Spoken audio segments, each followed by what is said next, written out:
বন্ধুরা, welcome to my new channel learning point.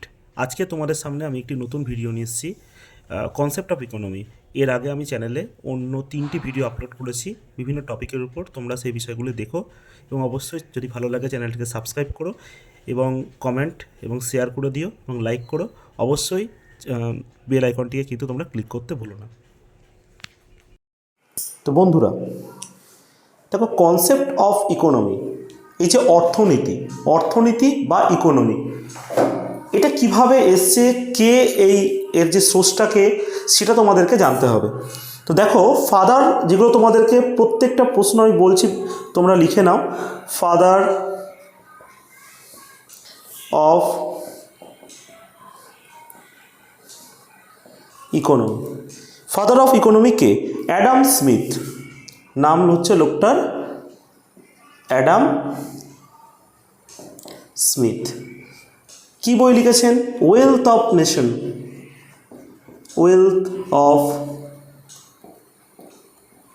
Nation. খুব important, এটা পরীক্ষা দেয়। বইটা কার লেখা? Second, father of modern economy. Next হচ্ছে father of modern economy, J M নেইস।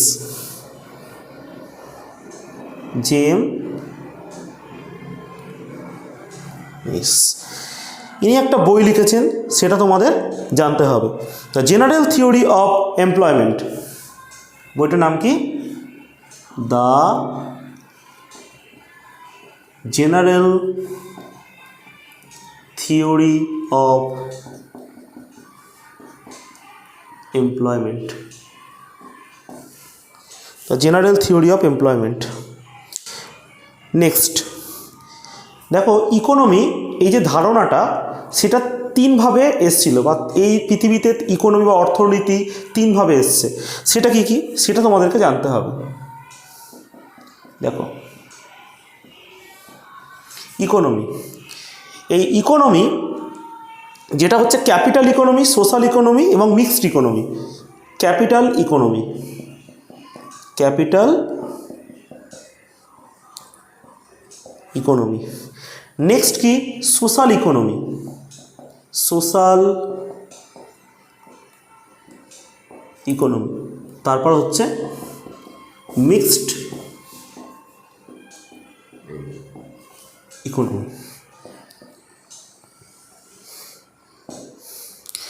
দেখো, ক্যাপিটাল ইকোনমি 1776 সালে পুঁজিবাদী অর্থনীতির ধারণাটা এসছিল।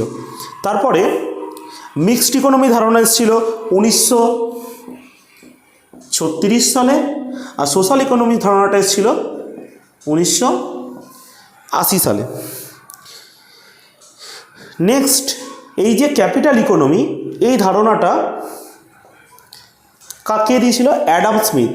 এক্ষুনি যে লোকটার নাম আমি তোমাদের বললাম, অ্যাডাম স্মিথ, ইনি দিয়েছিলেন।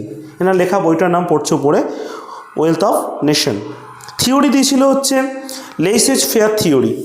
এনার একটা থিওরি ছিল, থিওরিটার নাম কি? লেইসেজ ফেয়ার থিওরি।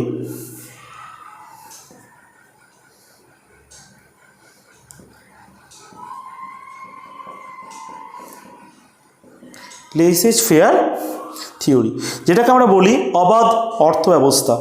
কি বলি? অবাধ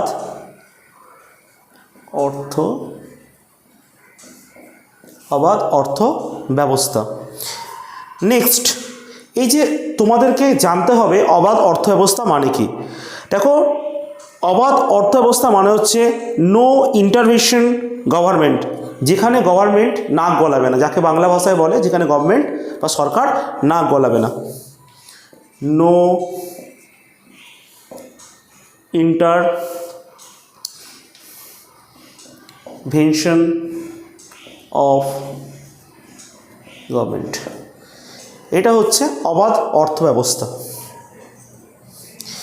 নেক্সট কি? দেখো, এই যে ক্যাপিটাল ইকোনমি, এই ধারণাটা কোন কোন দেশ থেকে এসছে? Example USA and UK. Capital economy is a called political economy. এই যে তোমাদের বললাম আমি, এই capital economy, it is called political economy. Political economy, তো ক্যাপিটাল ইকোনমিকে এক কথা পলিটিক্যাল ইকোনমি বলা হয়। Next, political economy problem solve by market mechanism. এই যে political economy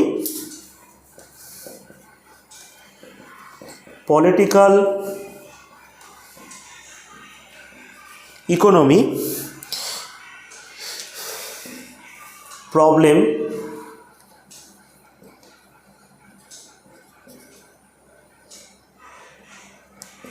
solved by market mechanism, MECHANISM, market mechanism. তো ক্যাপিটাল ইকোনমি অ্যাডাম স্মিথ। দেখো নেক্সট আমাদের জানতে হবে হচ্ছে সোশ্যাল ইকোনমি।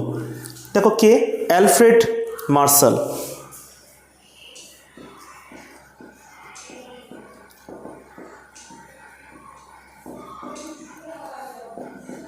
অ্যালফ্রেড মার্শাল, এনার লেখা একটা বই আছে প্রিন্সিপাল অফ ইকোনমি। বইটার নাম কি?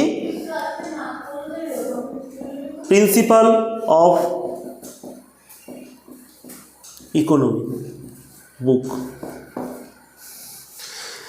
নেক্সট হচ্ছে কন্ট্রোলড বাই গভর্নমেন্ট। দেখো সোশ্যাল ইকোনমি বা এই যে ইকোনমিটা, এটা অবশ্যই গভর্নমেন্ট কন্ট্রোল করে। Controlled by government.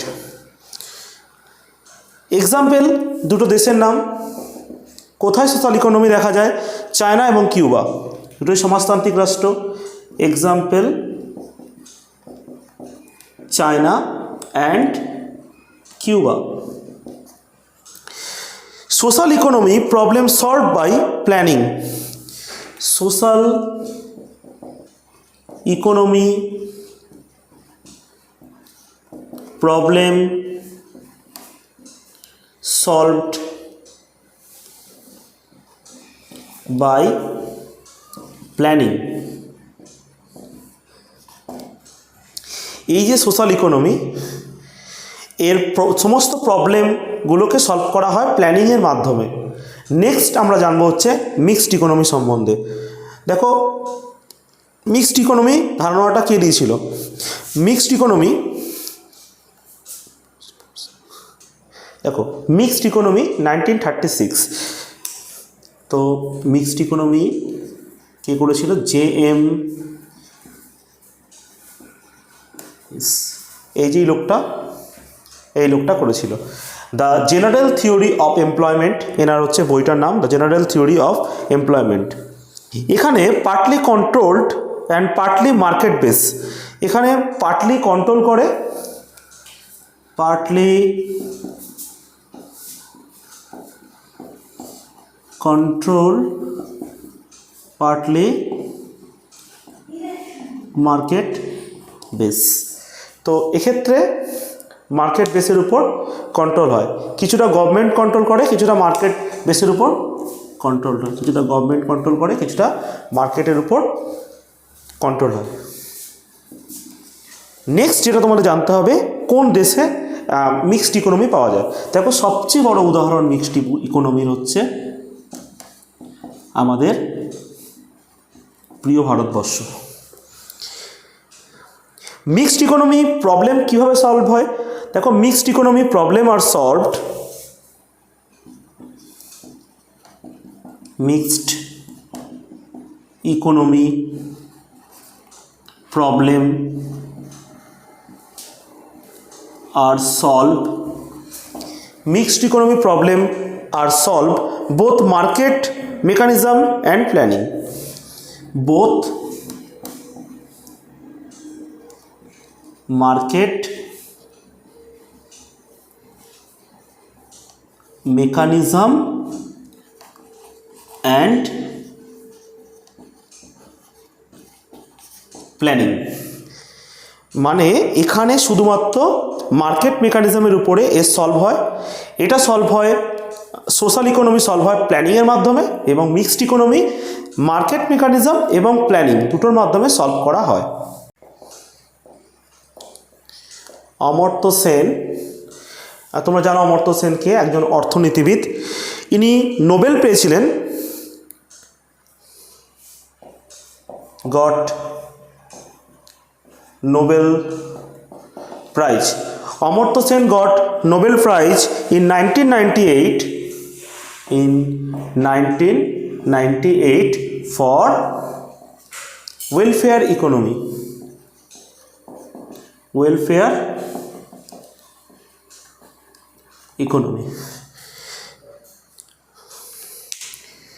Amartya Sen Nobel prize পেয়েছিল 1998-এ ওয়েলফেয়ার ইকোনমির উপর। এই অমর্ত্য সেনের কিছু কিছু বই তোমাদের জানতে হবে। Books written by Amartya Sen, books written by Amartya Sen. উনি কী কী বই লিখেছিলেন? দেখো, যে বইটা লিখেছিলেন choice of technique,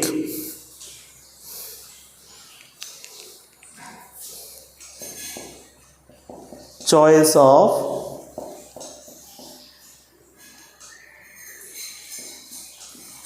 technique.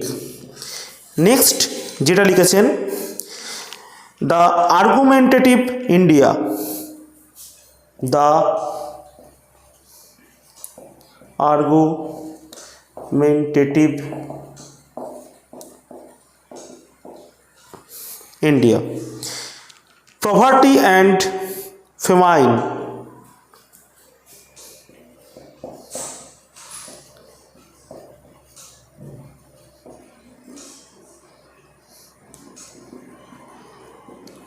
famine. Next, development of freedom,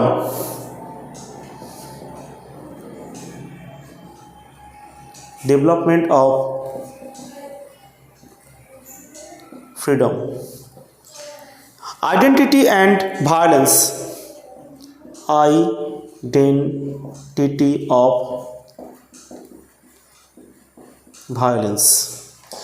6 নম্বর হচ্ছে কমোডিটিস অ্যান্ড ক্যাপাবিলিটিস, কমো অ্যান্ড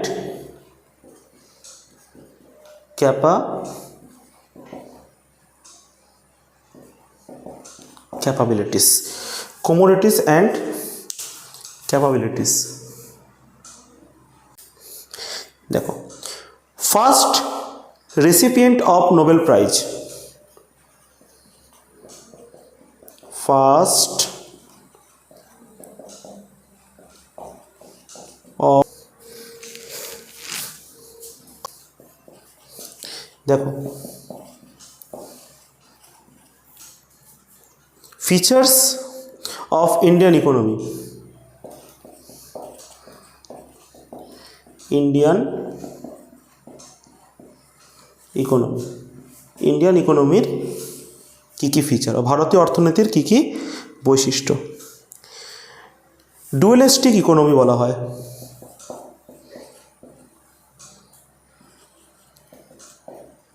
ডুয়েলিস্টিক ইকোনমি। নেক্সট, এটা হচ্ছে কমপ্লেক্স ইকোনমি, কমপ্লেক্স ইকোনমি। 3 নম্বর পয়েন্ট হচ্ছে open economy,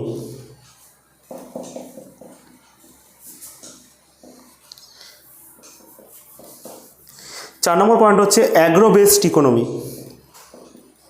agro based economy. 5 নম্বর পয়েন্ট হচ্ছে ডেভেলপিং ইকোনমি, ডেভেলপিং ইকোনমি। তো ভারতবর্ষ অর্থনীতি ডুয়েলিস্টিক ইকোনমি কেন বলা হয়? দেখো, coexistence of traditional and modern sector, coexistence of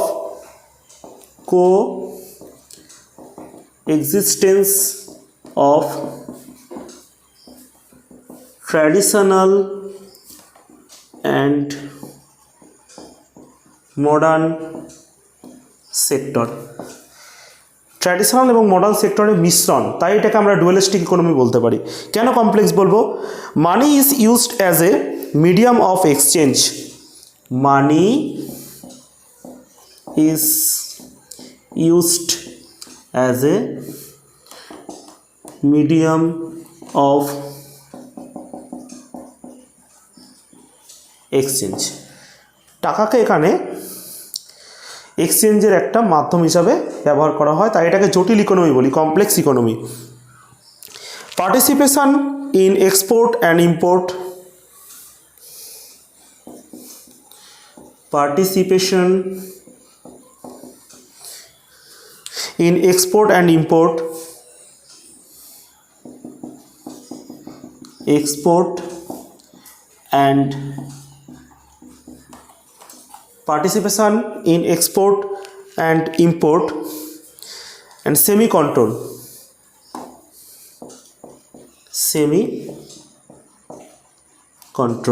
তার জন্য এটাকে আমরা ওপেন ইকোনমি বলি, মানে হচ্ছে মুক্ত অর্থনীতি। নেক্সট হচ্ছে agriculture is the main source of economy, agriculture is the main source of the economy, কৃষিকাজ ইকোনমির একটা প্রধান সোর্স, ওর জন্য আমরা এটাকে অ্যাগ্রো বেসড ইকোনমি বলি। এই হলো ফিচার অফ ইন্ডিয়ান ইকোনমি, মানে ডুয়ালিস্ট ইকোনমি কারণের জন্য বলি, coexistence of traditional and modern sector, দুটো সেক্টরের মিশ্রণ। কমপ্লেক্স বা জটিল ইকোনমি এই কারণের জন্য বলা হয় money is used as a medium of exchange, মানে টাকাকে মাধ্যম হিসাবে ব্যবহার করা হয় দেওয়া নেওয়ার হিসাবে। ওপেন ইকোনমি বা মুক্ত অর্থনীতি এই কারণের জন্য বলি, participation in export and import and semi control. Agro based economy, যেটা agriculture is the main source of the economy, ভারতবর্ষে কৃষিকাজ হচ্ছে অর্থনীতির প্রধান সোর্স।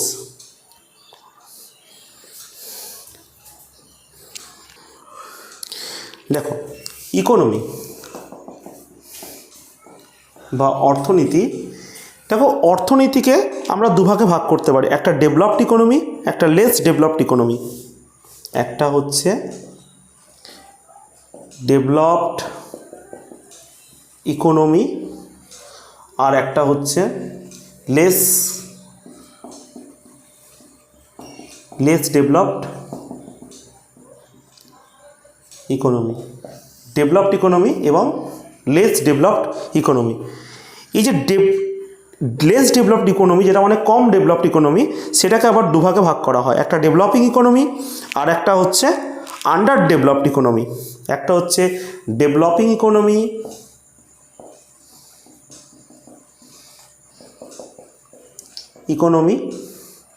আর একটা হচ্ছে আন্ডার ডেভেলপড ইকোনমি।